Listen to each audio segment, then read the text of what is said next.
Reformasi birokrasi adalah aksi, bukan hanya sekedar alat penebar janji bagi mereka yang haus akan apresiasi, lalu hilang tanpa solusi bagai ilusi.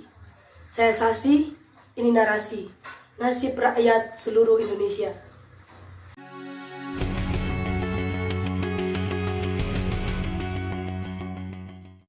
BPJS jadi syarat utama pengurusan berbagai hal, bahkan dalam pembelian tanah sampai persyaratan naik haji. Bagaimana penerapan ketentuan? Padahal nyatanya banyak BPJS kesehatan tidak aktif akibat pandemi COVID-19. Untuk itu, mari kita diskusikan bersama pakar kebijakan publik, Bapak Agus Pambagio. Selamat siang, Bapak Agus Pambagio. Selamat siang, ya. Bagaimana pendapat Bapak mengenai penggunaan BPJS non-aktif yang kian bertambah, bahkan yang mulanya 44,3% menjadi 53,7% atau setara dengan 16,6 juta peserta.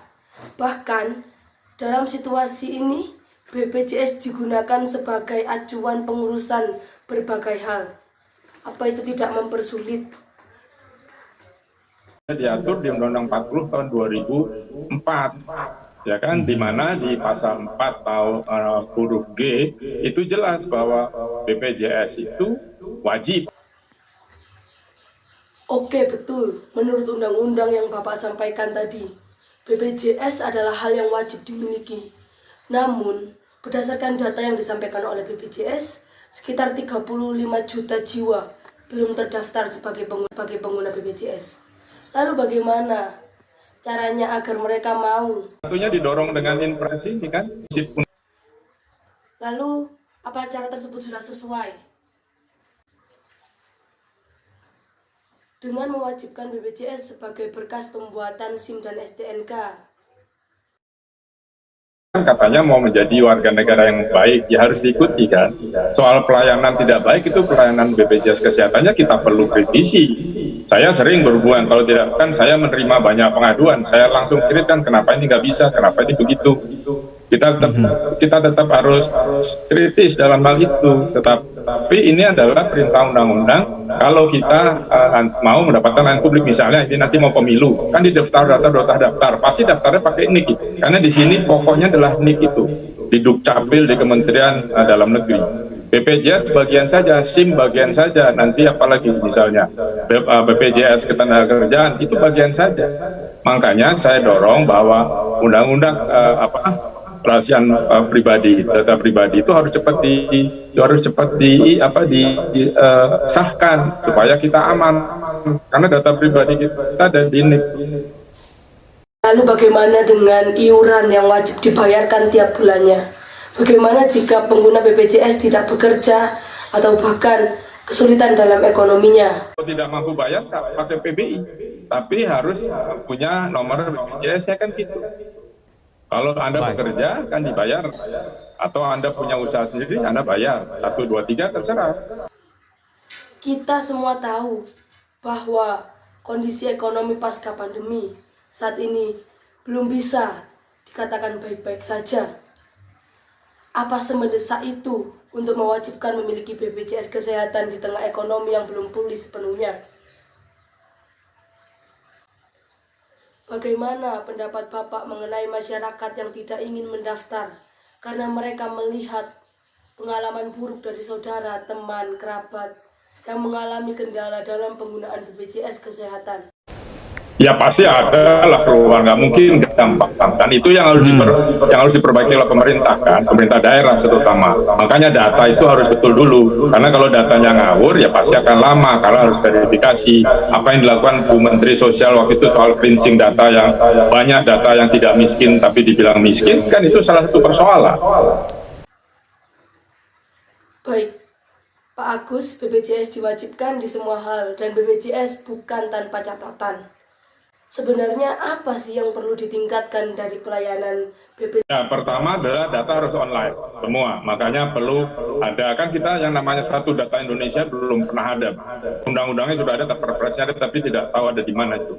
Jadi data pakai NIK itu menjadi pokoknya, menjadi yang utama.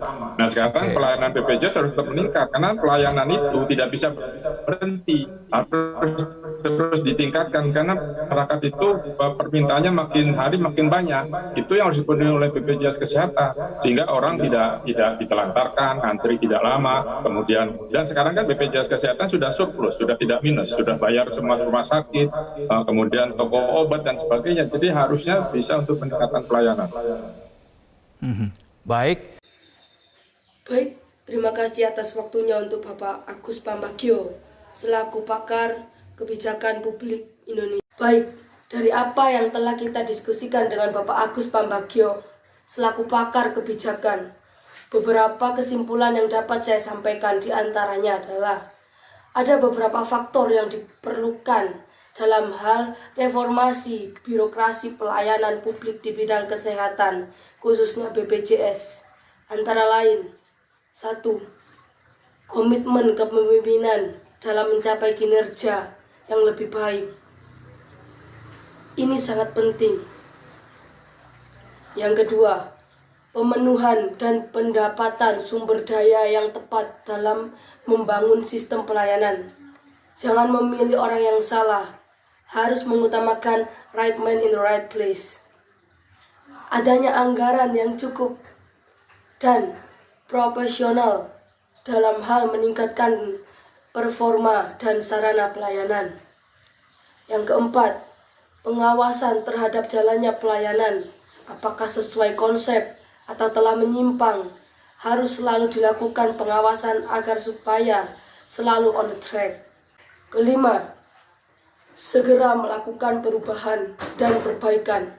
Jika ditemukan pelayanan macet atau terhenti, jadi diagnosis and assessment yang cepat dan tepat untuk melancarkan hambatan dan rintangan.